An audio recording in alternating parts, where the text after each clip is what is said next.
샬롬 한 주간 평안하셨습니까? 오늘도 토라 포션 레위기 묵상 도와드리기 위해서 마이크를 켰습니다. 이번 주간에는 베하르, 산에서라고 하는 부분인데요. 평소에는 더블 포션으로 베하르와 베우코타이를 같이 묵상하지만 윤년이 들어있는 올해는 이것을 분리해서 묵상합니다. 제가 기도하고 시작하겠습니다. 바룩 아타 아도나의 엘로헤이노 멜렉 하올람, 온 우주의 왕이신 주님을 송축합니다. 아쉐르 키드샤누 베미츠부타 베츠바눌라 속 베드브레 토라, 우리를 말씀으로 거룩하게 구별하시고 토라의 말씀으로 빠져들게 하시는 주님을 찬양합니다. 존귀하신 주님, 저희들에게 지혜와 계시형으로 충만케 하셔서 하나님께서 우리에게 허락하신 말씀과 계명과 규례를 이해할 수 있는 영적 지각력과 말씀에 대한 사모함과 하나님의 말씀에 대한 이해와 분별력을 허락하여 주사 하나님의 말씀이 저희들의 심장에 영혼에 새겨지고 또한 우리가 그 말씀을 향하여 달려가는 놀라운 삶이 되게 해주시옵소서. 성령님, 저희들을 이끌어 주시기 원하오며 그 말씀 예수님의 이름으로 기도하였습니다. 아멘. 베하르, 산에서는 레위기 25장 1절부터 26장 2절입니다. 짧지만 짧지 않습니다. 이 말씀은 하나님의 계명과 규례를 잘 연구해야 되기 때문에 그렇습니다. 베하르. 베이트가 앞에 오면 뭐뭐 안의 뜻이거든요. 이건 시간과 공간 모두를 포함하는 개념인데 베하르, 산의 안에서 이렇게 됩니다. 산 안에서. 왜냐하면 여호와께서 시내산에서 모세에게 말씀하시거든요. 하르 그리고 후카, 규례, 이 두 가지가 좀 연결되는데 하르는 산이거든요. 산과 규례는 연결성이 있습니다. 하나님께서는 산에서 이스라엘이 지키고 행해야 될 규례를 선포하십니다. 히브리 사상에서 하르는요, 이제 잉태하는 의미를 갖고 있습니다. 산이 많은 저희 한국 사람들이 생각하기엔 산은 뾰족하고 높고 험하죠. 근데 이스라엘 지형의 산들은 뾰족하고 높은 산들이 아니라 이렇게 둥근 언덕과 같이 생겼습니다. 그래서 유대인들은 산을, 하르를 임신한 어머니의 배에 비유했습니다. 임신한 여인의 배에 비유했죠.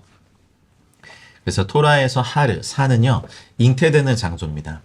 시내산에서 하나님은 토라와 백성들을 연합시킴으로써 하나님의 나라를 잉태시키셨죠. 그리고 성경에 또 감람산 나오죠. 감람산에서는 예수님께서는 제자들과 무리들에게 하나님의 나라를 다시 잉태시키셨습니다. 재림하시는 예수님의 발은 산 꼭대기에 세워질 겁니다. 원수들은 산을 통해 잉태하지 못하도록 마지막 때 전쟁을 하르 무기또, 그 산에 무기또 산에서 일으키죠. 계시록 16장 16절에 나오는. 그래서 산에 대한 이해가 필요합니다. 하르는 이제 히브리어 헤이와 레이시로 되어 있는데요.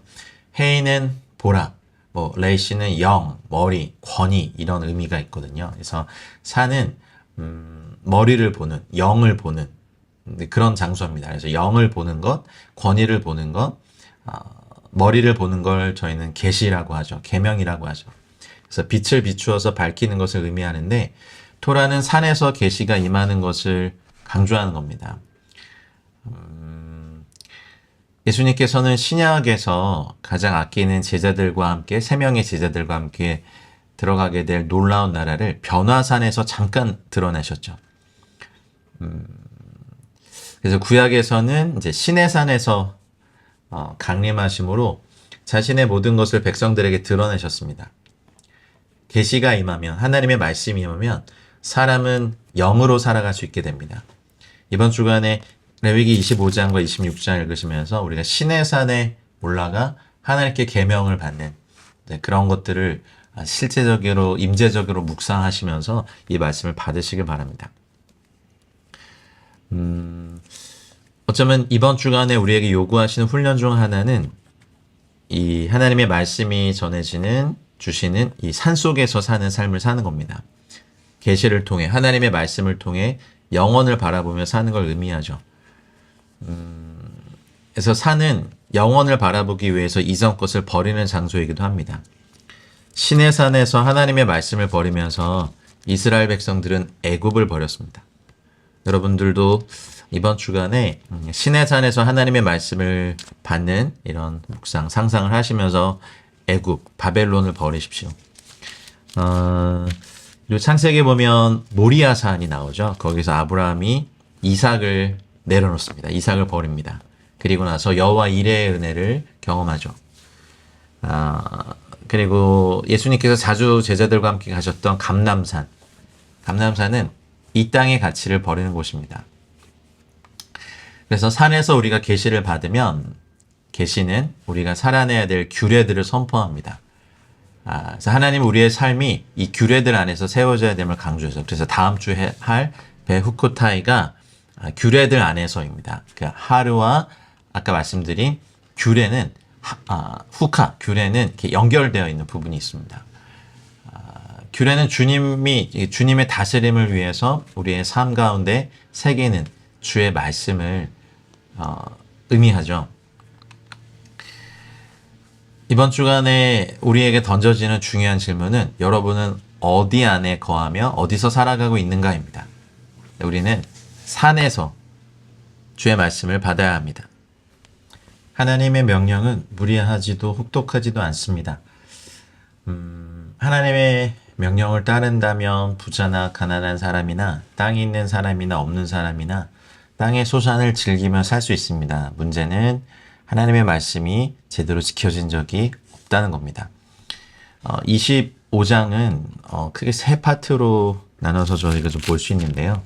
25장 1절부터 7절까지가 그 땅으로 들어갔을 때 하아레츠, 정관사가 붙어 있어요. 하아레츠, 하나님께서 약속하신 그 땅으로 들어갔을 때 여호와 앞에서 땅을 안식하게 하는 안식년에 대한 규정을 말씀하시고 25장 8절부터 22절까지는 희년, 요벨이랑 뿔라팔 소리, 뿔라팔을 부는 날, 이제 안식년이 7번 되었을 때 그 다음 해가 이제 희년, 매 50년마다 돌아오는 해방의 해인데요. 희년에 대해서 22절까지 말씀하십니다. 그리고 23절부터 이제 38절까지는 이제 소유권에 대하여서 얘기하시고 그 외에는 이제 다른 그 규례들에 대해서 좀 말씀하십니다. 이자에 대한 규정들, 그다음에 노예에 대한 규정들, 그런 것들 좀 하나씩 좀 살펴보도록 하겠습니다. 안식년과 희년에 대한 규례를 담고 있습니다. 안식년은 7년마다 땅을 쉬게 해야 하는 해고, 희년은 안식년을 이제 77에 49, 7번 세고 난 후에 그 다음 해인 50년째를 희년으로 선포하십니다. 25장 2절에 보면 이스라엘 자손에게 말하여 이르라 너희는 내가 너희에게 주는 땅에 들어간 후에 그 땅으로 여호와 앞에 안식하게 하라. 하아레츠, 그 땅. 정관사가 붙었어요.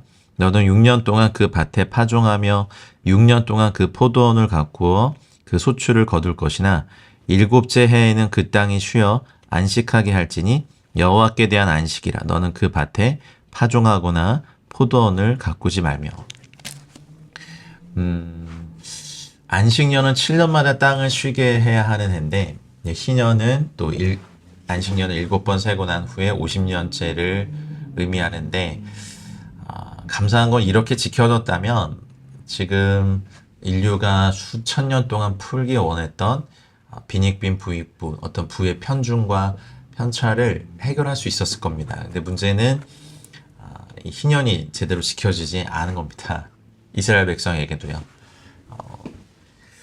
7대 절기의 흐름으로 볼 때 저희 현대 기독교는요, 오순절의 시즌을 지나고 있습니다. 이제 오순절로부터 가을 절기로 가고 있는데, 오순절의 핵심은 미래 추수고, 네, 영적으로 보면 이제 영혼의 추수고,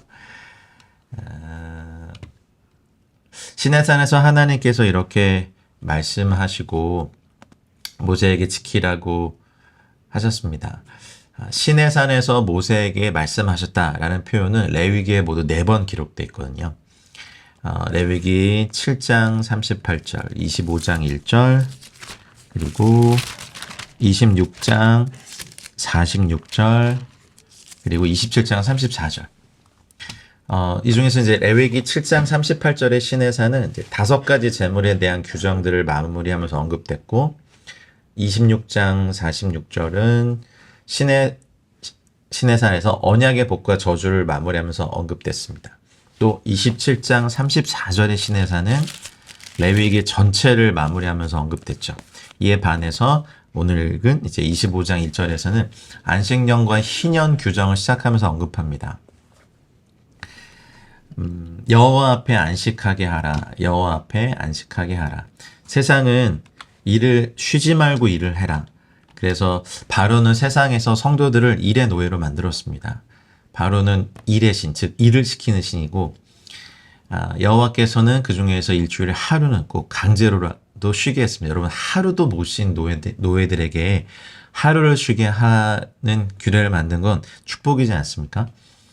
그러나 세상 바벨론 시스템은 더 많이 가지기 위해서 더 많이 일을 하고 하나님의 도를 따르지 못하게 만듭니다. 이런 때 토라는 언약의 백성들에게 안식이라는 놀라운 공급의 원리를 설명합니다. 바벨론의 시스템, 이 세상의 시스템을 역행하는 거거든요. 땅을 이렇게 쉬게 해야만 땅도 너희에게 먹거리를 줄 것이다. 그렇게 말씀하시죠. 여러분, 안식하면 하늘의 공급이 부어집니다. 말씀의 원리를 믿어서 더 일하기를 내려놓고 주님과 함께 안식하기로 결단하는 자에게 언약의 축복이 넘치도록 부어질 겁니다. 여러분 기억하십시오. 안식은 포기하고 희생하고 쉬는 시간이 아니라 하늘의 공급을 받는 시간이고요. 뭐라고요? 안식은 포기하고 희생하고 쉬는 시간이 아니라 하늘의 공급을 받는 시간이죠. 사실 일반적으로 안식년은 사람이 1년 동안 쉬는 것으로 생각하지만 사람이 아니라 땅 자체가 안식을 하게 하라고 합니다. 안식하면 하나님께서 일을 하시는 거거든요. 땅의 안식을 위해서 이제 3절 이하에서 보면 두 가지를 실천해야 되는데 3절에서 5절까지의 내용이 사람이 땅을 경작하지 않고 자연 상태로 두는 것이 첫째 해야 될 일. 두 번째는 6절, 7절인데요. 안식년 동안 이제 자연적으로 자란 열매와 식물을 가난한 자와 짐승이 먹게 하는 겁니다. 그게 6절, 7절에 나옵니다. 그래서 안식년은 이스라엘 백성 자신이 쉬기도 하지만 이 레위기 25장에 나와 있는 건 땅의 안식에 초점을 맞추고 있습니다. 자신의 소유인 밭과 포도원을 경작하지 않으므로 땅이 안식하고 또 안식년 동안 경작하지 않는 상태에서 자연적으로 생겨난 땅의 소산을 가난한 자와 짐승이 먹게 하는 것을 안식년 규정으로 제시하고 있는 거죠. 출애굽기에도 안식년 규정이 있어요. 모세오경 전체로 보면 이 안식년 규정이 4번이 나오는데 출애굽기 21장 1절에서 6절, 그리고 출애굽기 23장 10절 11절, 그리고 여기 레위기 25장 1절에서 7절, 그리고 신명기 15장 1절에서 8절 이렇게 4번이 나오거든요. 신명기에서는 안식년을 면제년이라고 부릅니다. 채무자에게 빚이나 이자를 면제해주고 동족 히브리 종들을 놓아주고 빈손으로 보내지 말라는 규정을 말합니다. 백성들이 하나님께서 허락하신 그 땅에 들어간 하아렛, 그 땅에 들어가야 됩니다. 그러면 6년 동안 씨를 뿌려야 되고 6년의 시간 동안 열심히 씨를 뿌리고 거두어야 됩니다. 거둔다라는 뜻의 히브리어는 아사푸인데요. 모으다, 거두다입니다. 6년 동안 주의 백성이 열심히 복음의 씨앗을 뿌리면 주님의 해 안식년에 모으십니다. 그래서 백성들이 하나님께서 허락하신 그 땅에 들어가면 6년 동안 씨를 뿌려야 됩니다. 6년의 시간 동안 열심히 씨를 뿌리고 거두어야 되죠. 그리고 6년째 되는 해 수확하고 난 후에 새로 자라는 건 거두지 말고 가난한 자들을 위해 남겨둬라 하십니다. 이 안식년 규정은 출애굽기 23장의 그 안식일 규정, 안식년 규정의 확장 버전이라고 저는 생각합니다. 포도원에 대한 언급이 반복되고 있는 건 사실상 파종을 중단했을 때 가난한 사람과 짐승이 양식으로 먹을 수 있는 것이 포도이기 때문에 그렇습니다. 7째에는 그 땅이 쉬어 안식하게 하라. 완전한 안식이다. 여호와께 대한 안식 이런 말씀이 있네요. 샤바트 라 여호와 야훼. 라 이제 히브리어 라는요 뭐뭐 앞에라는 의미도 가지만 뭐 of belong to 뭐뭐의 여호와께 속한 이런 걸로도 해석이 가능합니다. 그래서 이 안식년의 신학적 토대는 쉼입니다. 그리고 이 쉼은 하늘의 공급을 받는 시간들이죠.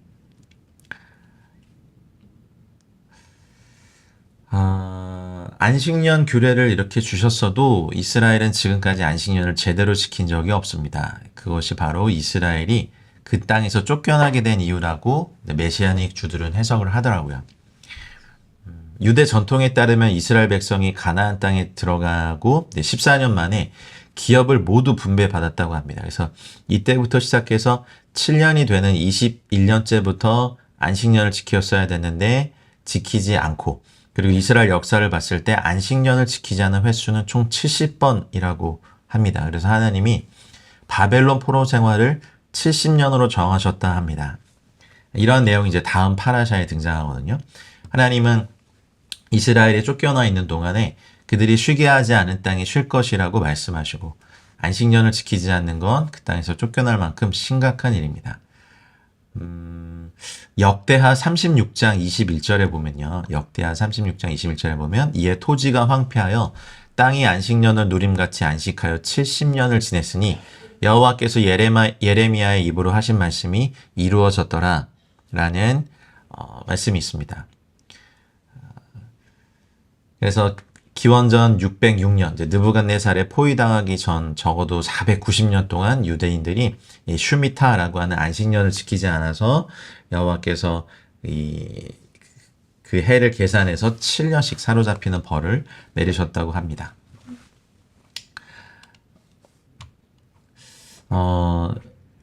현대를 살아가고는 저희들에게 안식년이 어떤 의미가 될지 각자 좀 묵상해 보시기 바랍니다. 제가 어떤 규례를 정해드리기가 어렵습니다. 하지만 하나님의 이 배려는 참 놀랍습니다. 5절에 보면 내가 거둔 후에 자라난 것을 거두지 말고 가꾸지 아니한 포도나무가 맺은 열매를 거두지 말라. 이는 땅의 안식년임이라 라고 주께서 말씀하셨죠. 거두다는 것은 뭔가 칼이나 도구로 자르다라는 의미고, 그래서 이 과일나무에 포도나무에 열게 되는 것을 이제 가난한 자들이 먹고, 또 이 안식년은 예수 그리스도를 통해서 들어갈 영적인 안식도 상징합니다. 그리스도를 통해 우리가 세상적인 근심 또 수고의 짐을 떨쳐버리게 됐는데 우리가 거룩하게 되고 우리에게 안위가 되었기 때문에 그렇습니다. 6절 안식년의 소출은 너희가 먹을 것이니 너와 내 남종과 여종과 품꾼과 너와 함께하는 거류하는 자들과 내 가축과 내 땅에 있는 들짐승들이 다 그 소출로 먹을 것을 삼을지니라. 밭의 주인을 포함하고 있긴 하지만 이제 6절은 모든 가난한 사람이 안식년 기간 동안 자라는 농작물을 먹을 수 있다고 합니다. 신명기 말씀에 보면 악한 생각을 품지 말라고 경고하신 게 있는데, 일곱째 해 면제년이 가까이 왔다 하고 내 궁핍한 형제를 악한 눈으로 바라보며 아무것도 주지 아니하면 그가 너를 여호와께 호소하리니 그것이 너에게 죄가 되리라 하십니다. 그리고 신명기 15장 11절에 보면 땅에는 언제든지 가난한 자가 그치지 아니하겠으므로 내가 너에게 명하여 이르노니 너는 반드시 내 땅 안에 너의 형제 중 곤란한 자와 궁핍한 자에게 내 손을 펼지니라 라고 말씀하십니다. 안식년을 잘 지키기만 하면 축복을 내릴 걸 약속하십니다. 땅을 쉬게 하지 않고 계속 경작하면 땅의 양분이 모두 빠져나가서 수확량이 줄어듭니다. 그래서 주기적으로 땅을 쉬게 하는 건 땅뿐만 아니라 농부에게도 좋은 일이죠. 그래서 안식년 규례의 근본 목적은 가난한 사람들에 대한 배려에 있습니다. 일구지 않은 땅에서 자라난 건 가난한 자들로 먹게 하고 나머지는 짐승들이 먹을 수 있도록 주인은 손을 전혀 대지 말라고 하는 겁니다.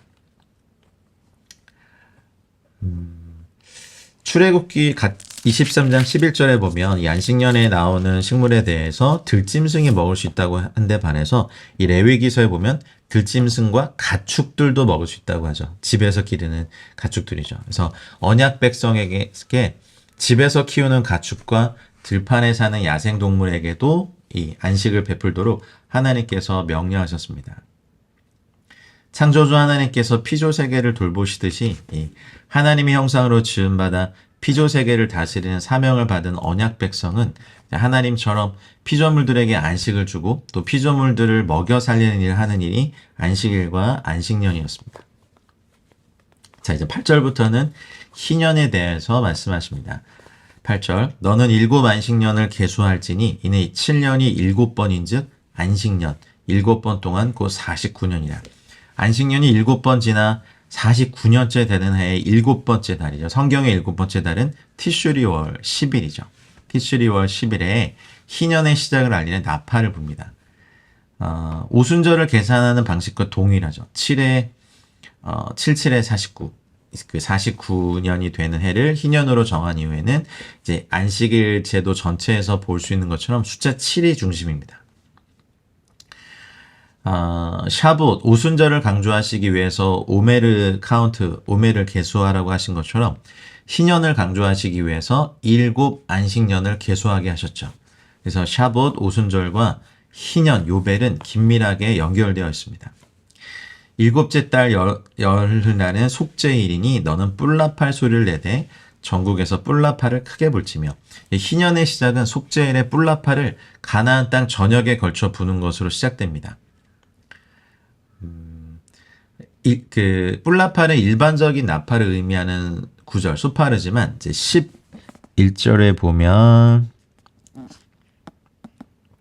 10절에 보면 이제 큰 나팔, 이 뿔나팔의 이름을 염소의 뿔로 만든 나팔 이름이 요벨이라고 붙였거든요. 그래서 요벨에서 유래된 이름이 희년의 공식 이름이 주빌리. 여기 이 이름에서 유래된 겁니다. 희년이 속죄일이 시작되는 이유는 속죄일에 이스라엘 모든 죄와 부정, 그리고 성전, 제사장의 모든 부정을 깨끗하게 하고 정결한 상태로 새 출발하는 거기 때문에 모든 매인 것을 해방시키고 원래대로 회복시키는 희년의 기본 취지에 가장 잘 맞기 때문에 그렇습니다. 여호와의 은혜의 해를 선포하는 것, 바로 우리 주 예수 그리스도에 관한 거죠. 예수께서는 자신의 사도들을 영원한 복음의 나팔을 가지고 복음을 선포하기 위해서 곳곳으로 보내셨죠. 그래서 그 복음을 모든 족속들에게 선포해야만 했던 겁니다. 마지막 날에도 그 나팔을 울릴 것이라고 여전히 예언되고 있죠. 희년을 히브리어로 요벨이라고 하는데 희년의 시작을 알리기 위해 부는 나팔이 바로 순양에 뿌린 요벨이기 때문에 그렇습니다. 그래서 10절, 너희는 50년째 해를 거룩하게 하여 그 땅에 있는 모든 주민을 위하여 자유를 공포하라. 와우. 이 해는 너에게 희년이니 너희는 각각 자기의 소유지로 돌아가며 각각 자기의 가족에게로 돌아갈지며.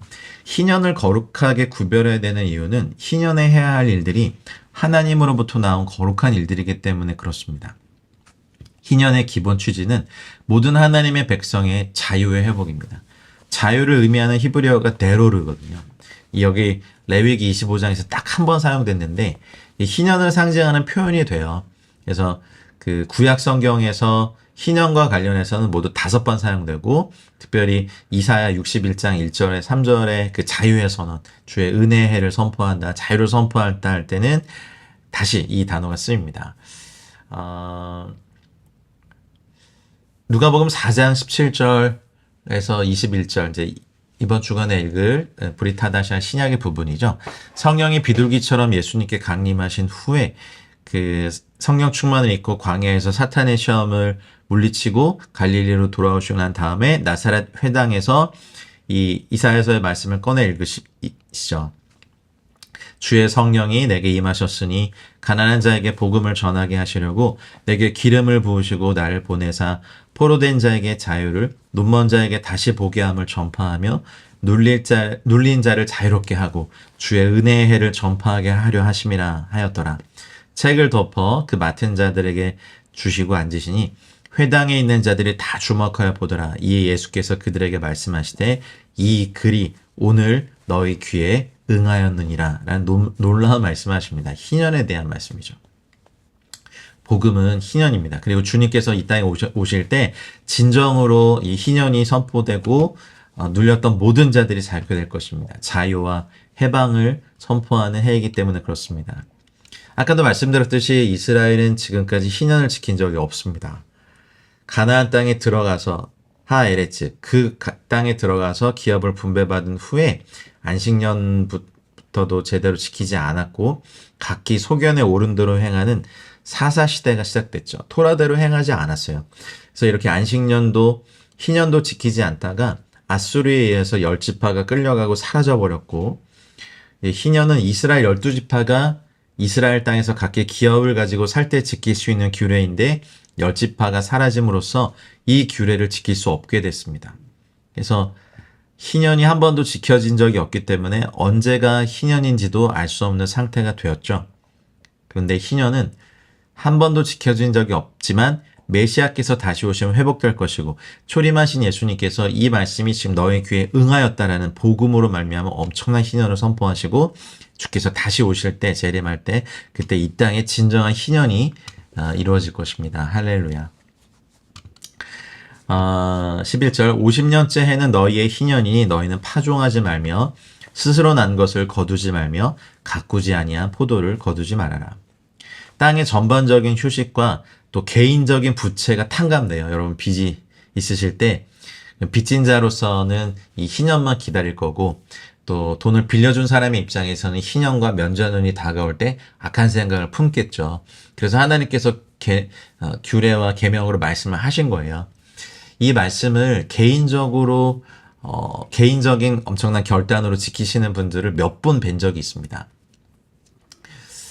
이 자본주의 사회에서 이익을 추구하는 사회에서 효율을 추구하는 사회에서 이 말씀을 지키는 건 어리석은 일처럼 보이지만 그분들의 삶에서 희년, 안식년, 그러니까 개인적으로 또 빚도 탕감해 주시고 또 쉬면서 하늘의 공급을 받으시는 걸 봅니다. 하나님의 말씀은 영원하십니다. 하나님의 말씀 변하지 않았습니다.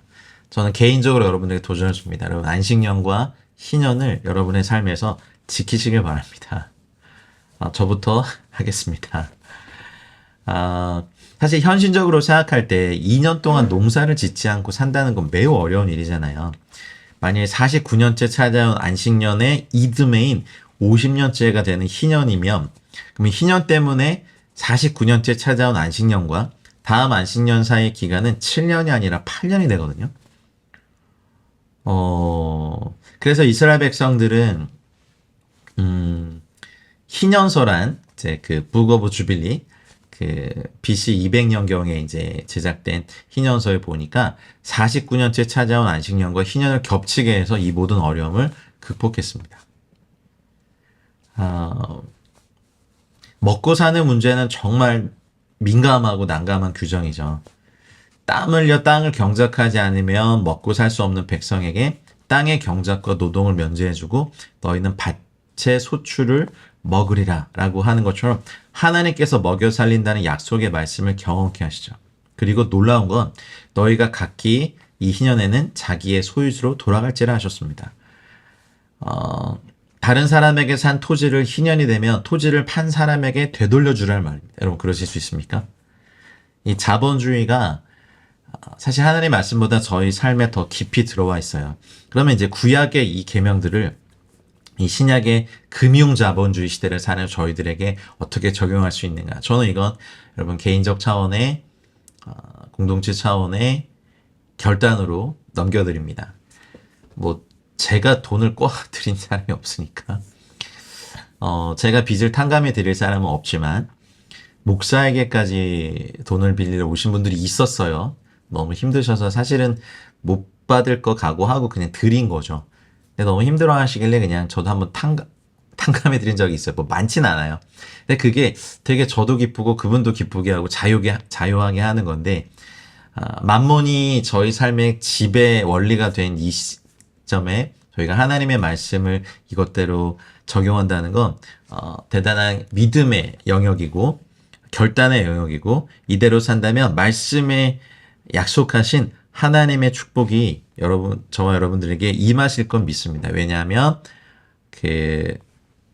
하나님의 말씀이 있기 때문에 그렇습니다. 하나님의 말씀은 천지가 사라져도 바뀌지 않습니다. 놀라운 계명, 이건 혁명적인 겁니다. 이 당시에 연도를 생각해 보면 이거는 있을 수가 없습니다. 이거는 이런 것들을 섬기는 신이 창조주가 그 자신을 섬기는 사람들을 향해서 이런 배려를 하셨다는 건 그 당시 종교로서는 상상도 할 수 없는 일입니다. 어떤 사람이 다른 지파의 땅을 산다고 할지라도 그 땅을 희년이 넘어서까지 소유할 수 없게 만든 것, 이건 놀라운 일입니다. 공산주의자들이 신앙과 하나님을 빼고 이거를 강제로 일으키려고 수백만 명, 수천만 명을 학살하면서 혁명을 했지만 결국 다 실패하지 않았습니까? 하나님의 말씀은 영원하십니다. 그리고 14절, 내 이웃에게 팔든지 내 이웃의 손에서 사거든 너희 각 사람은 그의 형제를 속이지 말아라. 땅값을 속이지 말라고 하시죠. 그리고 속여서 돌려주지 않는 일 하지 말라는 거죠. 자, 15절, 그 희년 후에 연수를 따라서 너는 이웃에게서 살 것이요 그도 소출을 얻을 연수를 따라서 내게 팔 것인지. 땅값을 계산하는 방법입니다. 그래서 토지의 가격은 매년 토지에서 생산되는 평균 생산량을 그 희년 이후에 연수인 그 49나 50을 곱하여 산정됩니다. 그래서 첫째 기준인 희년의 기간은 고정되어 있고, 둘째 기준인 토지의 생산력은 토지에 따라 다를 수 있고, 또 토지의 소유자와 그의 주변 사람을 알 수 있기 때문에 그 가격을 속이지 말라고 하시는 겁니다. 희년까지 몇 년이 남았느냐에 따라 또 가격이 정해지거든요. 또 이스라엘에서 땅을 사고 파는 일은 영구적인 소유권 이전이 아니라 단순히 다음 희년이 올 때까지 그 땅의 소출을 파는 행위에 불과하기 때문에 그렇습니다. 저희와 좀 다르죠. 이 과정에서 강조되는 건 합당한 가격입니다. 지나치게 많이 받거나 적게 주면 착취거든요. 그래서 그 규정을 말씀하신 거예요. 연수가 많으면 16절, 연수가 많으면 너는 그것의 값을 많이 매기고 연수가 적으면 너는 그것의 값을 적게 매길지니 곧 그가 소출의 다소를 따라서 너에게 팔 것이라. 이건 땅 주인만 아는 거니까요. 속이지 말라 하십니다. 17절, 너희 각 사람은 각기 이웃을 속이지 말고 내 하나님을 경외하라. 나는 너희의 하나님 여호와이니라. 할렐루야. 여러분 속이지 마십시오. 18절, 너희는 내 규례를 행하며 내 법도를 지켜 행하라. 그리하면 너희가 그 땅에 안전하게 거주할 것이라.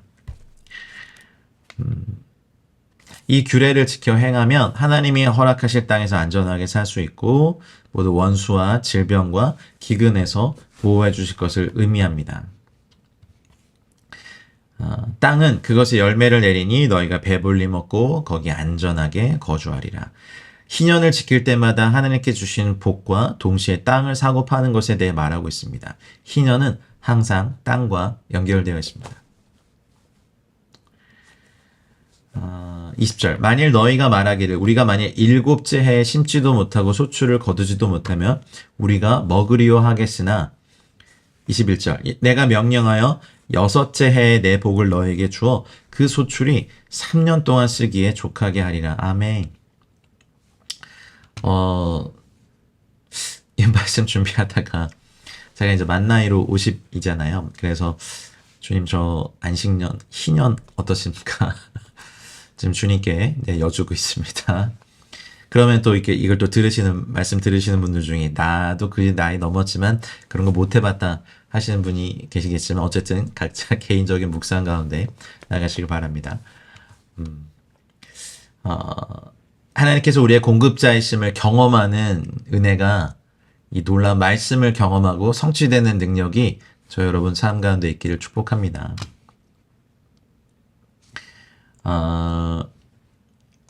이건 정말 믿음의 영역입니다. 누구도 지키지 않고 있기 때문에 그렇습니다. 하나님의 말씀에 한번 여러분의 인생을 걸어보시기 바랍니다. 여섯째 해에 복을 주어 3년 동안 쓰기에 족할 소출을 주시는데 그렇다면 불안에 지배당하는 것이 아니라 쓰기에 합당한 자족하는 마음을 구하면서 나가시면 좋겠습니다. 희년이 오게 되면 이제 49년째 안식년, 50년째 희년, 그리고 바로 씨를 뿌린다고 해도 씨를 뿌리고 그것이 자라고 거둘 때까지 약 3년 동안 땅에서 소출을 거둘 수 없는데 하나님의 말씀은 이걸 지키면, 안식을 준행하면, 희년을 지키면 3년 동안 먹을 수 있는 넉넉한 곡식을 추수하게 될 것이라고 이야기하는 겁니다. 가만히 이렇게 묵상하다 보니까 이스라엘 백성이 이것을 지키지도 않았고 지금 제 주변에 이런 걸 지킨 사람도 없고 저도 이것을 지키려면 굉장히 믿음이 필요한데 성경의 모든 것은 결국 예수 그리스도를 예표하지 않습니까? 그럼 이거를 예수님과 연결해서 묵상해 보니까 그러네. 희년을 선포하셨잖아요. 그리고 이번 주간에 읽을 누가복음 말씀이 또 그 얘기를 하시잖아요. 그리고 그것을 시작하시고 완성하신 예수님의 공생의 사역이 3년이었습니다. 할렐루야. 희년을 지키는 백성들은 3년 동안 땅의 소출을 먹을 수 없잖아요. 이 기간 동안에 하늘의 소출을 먹으라고 하시는데 이 땅의 빵이 아닌 하늘의 빵을 먹으라고 합니다. 예수님께서 이 땅에서 생명의 빵으로 오셔서 사역하실 때 우리에게 다른 빵은 필요 없었습니다. 마태복음 4장 4절에 예수님께서 신명기의 말씀을 인용하시면서 사탄을 시험을 이기셨죠. 사람이 떡으로만 살 것이 아니라 하나님의 입으로부터 나오는 모든 말씀으로 살 것이라 하셨습니다. 이스라엘이 포로기 이후에 희년의 법을 폐기하죠. 예수 그리스도를 통해 얻을 빵을 폐기하고 땅의 소출을 의지하는 걸 의미합니다. 예수님께서 이 땅에 오셨을 때 이 땅의 권력자들은 예수님이라는 생명의 빵을 먹지 못했습니다. 그토록 기다리던 메시아가 왔음에도 그를 인정하지 않고 도리어 십자가에 못 박았던 거죠. 그 당시 올리브유는 이제 보존 기간이 1년밖에 되지 않았다고 합니다. 하지만 이제 밀가루와 섞으면 3년까지 보존이 가능했다고 하죠. 이스라엘은 무엇을 먹고 살 것인가를 걱정할 필요가 없습니다. 염려해야 될 유일한 것은 하나님의 말씀에 내가 순종할 수 있느냐 없느냐였죠. 순종만 한다면 하나님이 모든 것을 채워주실 것입니다. 이것이 하나님의 약속입니다. 그리고 22절 너희가 8째 해에는 파종하려니와 묵은 소출을 먹을 것이며 9째 해 그 땅에 소출이 들어오기까지 너희는 묵은 것을 먹으리라.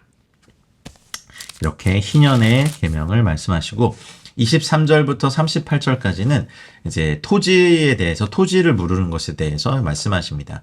23절 토지를 영구히 팔지 말 것은 토지는 다 내 것임이니라. 너희는 거류민이여 동거하는 자로서 나와 함께 있느니라. 이 말씀, 이 계명을 주시는 이유는요.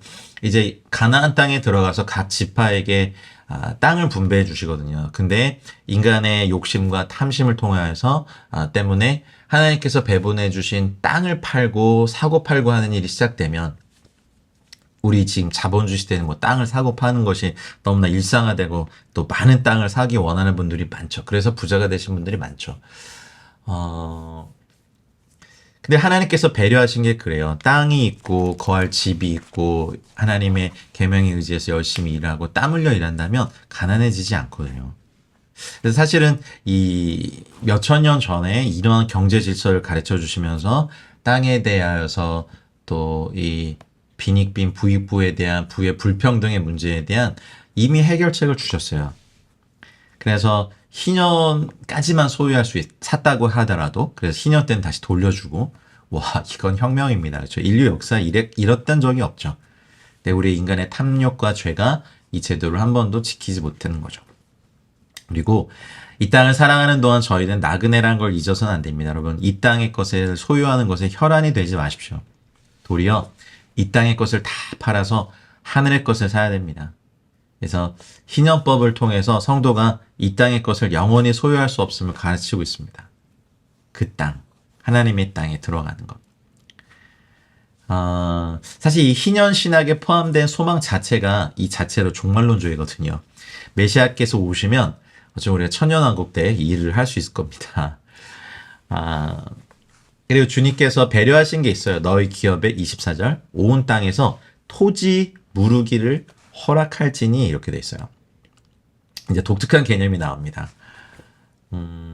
25절 만일 내 형제가 가난하여 그의 기업 중에서 얼마를 팔았으면 가난 때문에 그에게 가까운 기업 물을 자가 와서 그의 형제가 판 것을 물을 것이요. 희년까지 기다리지 않아도 가까운 기업 물을 자가 와서 형제가 판 것을 물은다. 되사온다. 그래서 그 기업을 다시 돌려주는 것을 기업 물르는 걸 얘기하거든요. 이게 이제 룻기 4장, 예레미야 32장 7절로 15절에 기록되어 있습니다. 이번 주에 묵상하시는 부분이에요. 그래서 만일 그것을 물을 사람이 없고 자기가 부유하게 되어 물을 힘이 있으면 27절 그 판 해를 계수하여 그 남은 값을 산자에게 주고 자기의 소유주로 돌릴 것이니라. 토지를 판 자가 희년까지 남은 연수를 계산하여 남은 값을 토지를 산 사람에게 주고 다시 돌려받으라는 말씀. 비록 나그네와 우거하는 자로 가나안 땅에 살지만 가나안 땅은 하나님께서 출애굽시킨 그들의 조상에게 준 땅이기 때문에 팔아버리고 나서 잊어버려도 되는 땅이 아니라는 말씀입니다.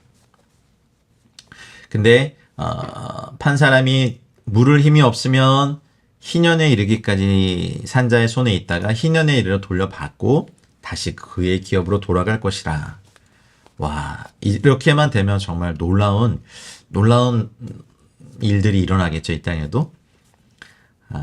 그래서 아무리 가난한 사람들이라도 희년의 말씀이 지켜졌다면 이 때를 기반으로 한 가문 전체가 삶의 새로운 출발점으로 삼을 수 있죠. 빚도 탕감되고 토지와 기업도 돌려받는 거 얼마나 놀랍습니까?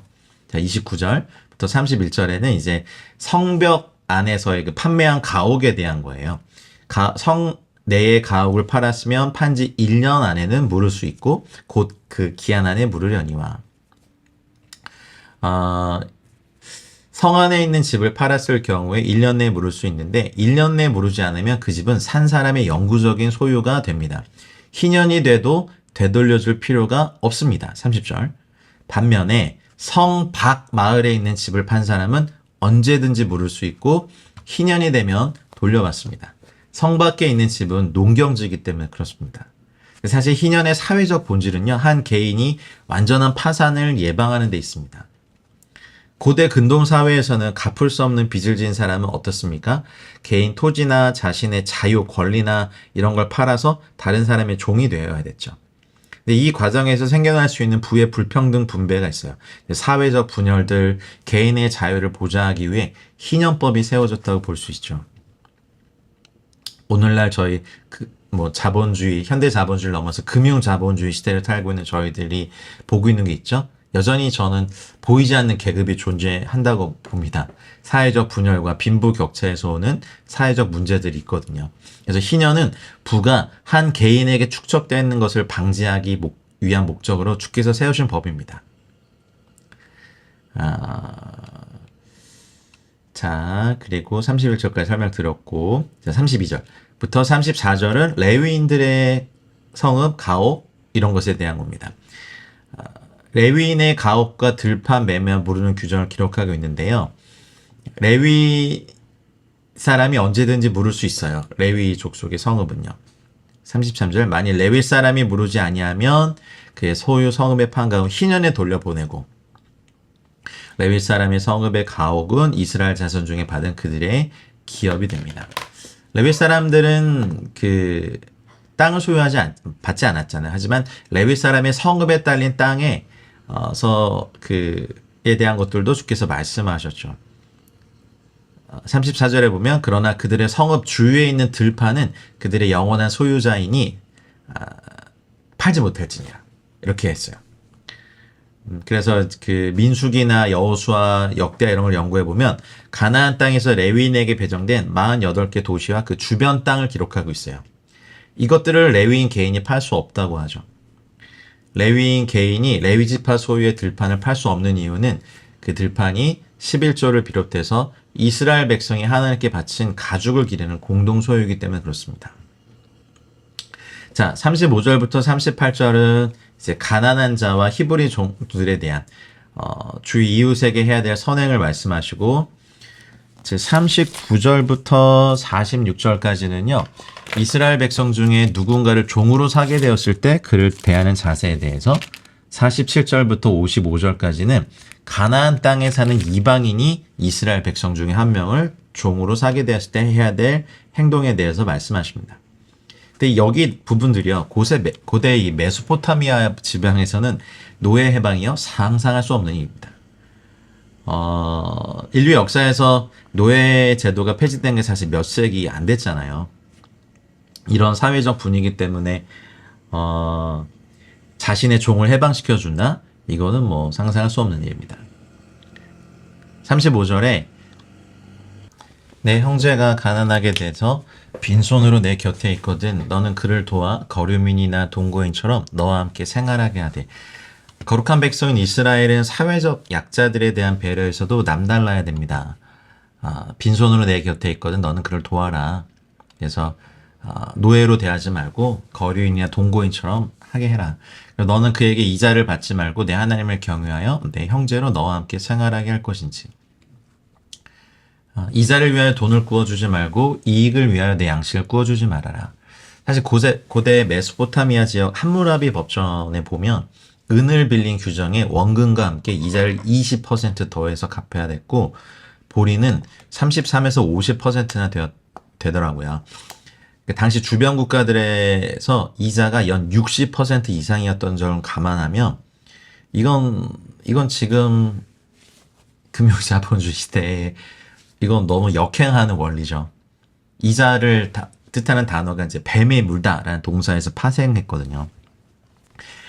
높은 이자를 요구하는 건 이제 뱀이 무는 것과 같다고 풀이되기도 합니다. 공동체에 속한 지체 간의 금전 거래는 최대한 피하는 것이 좋고 어쩔 수 없는 경우에도 이자를 받지 않는 게 좋죠. 기독교 역사를 보면 이제 칼빈 시대에 이르러서야 성도들 사이에 이자를 받으며 돈을 빌려주는 일을 허락합니다. 그 전까지는 모두 무이자로 돈을 빌려줬죠.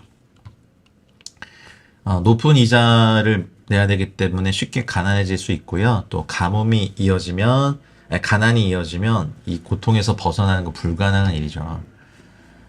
어떤 채무자는 빚을 갚기 위해서 많게는 50년 동안 일해야 됐고 빚은 대물림이 되었기 때문에 그렇습니다.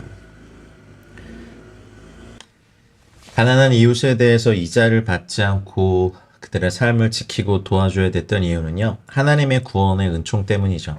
38절에 나는 너희의 하나님이 되며 또 가나안 땅을 너에게 주려고 애굽 땅에서 너희를 인도하여 낸 너희의 하나님 여호와니라 하셨습니다.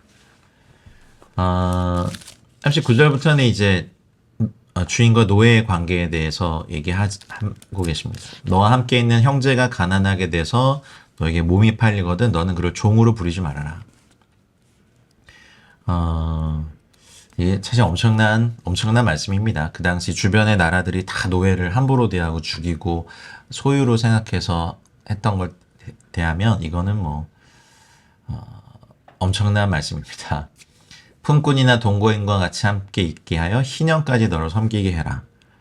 빚을 갚기 위해서 노동력을 판 사람이고 사실 노예이기 이전에 같은 공동체에 속한 형제이기 때문에 최대한 인격적으로 대우해라 라고 하십니다. 그리고 희년이 됐을 때는 그와 그의 자녀가 함께 너에게서 떠나 그의 가족과 조상의 기업으로 돌아가게 하라 라는 하나님의 놀라운 법을 말씀하십니다. 42절에 그들은 내가 애굽 땅에서 인도하여 낸 내 종들이니 종으로 팔지 말 것이라. 너는 그를 엄하게 부리지 말고 내 하나님을 경외하라. 너의 종은 남녀를 막론하고 너의 사방 이방인 중에서 취할지니 44절 이렇게 나와요. 남녀 종은 이런 자 중에서 사올 것이며 그렇게 말씀하시죠. 자 46절에 보면 너희 동족 이스라엘 자손은 너희가 피차 엄하게 부리지 말지니라 하셨습니다. 47절부터 55절은 이제 고엘 제도에 대한 이야기거든요. 이제 동족 가운데 어떤 사람이 종으로 팔려갔을 때 그를 해방시켜 주기 위해서 친족 가운데 누가 몸값을 지불하고 그를 종으로부터 해방시켜 주는 제도입니다. 아까 땅을 물르는 것과 연결되어 있는 것과 같은 제도입니다. 47절에 만일 너와 함께 있는 거류민이나 동거인은 부유하게 되고 그와 함께 있는 거류민이나 동거인 또는 거류민의 가족의 후손에게 팔리면 48절 그가 팔린 후에 그에게는 속량받을 권리가 있나니 그의 형제 중 하나가 그를 속량하거나. 사실 저희들은 노예의 종의 이 신분에서 벗어날 수 있는 힘이 없는데 예수 그리스도께서 죄의 종로로 타는 우리를 위해 십자가에서 그 값을 지불해 주신 것을 예표하고 있는 겁니다. 하나님께서 친히 이루신 것이고 고엘 제도를 통해 이루어진 대속이 우리로 하여금 하나님의 자녀임을 그리고 예수님의 그 친족임을 선포하는 것과 같습니다. 그 이야기를 계속해서 말씀하시고 또 희년까지를 어떻게 계산해서 고용된 날로 여길 것인지에 대한 또 말씀하십니다.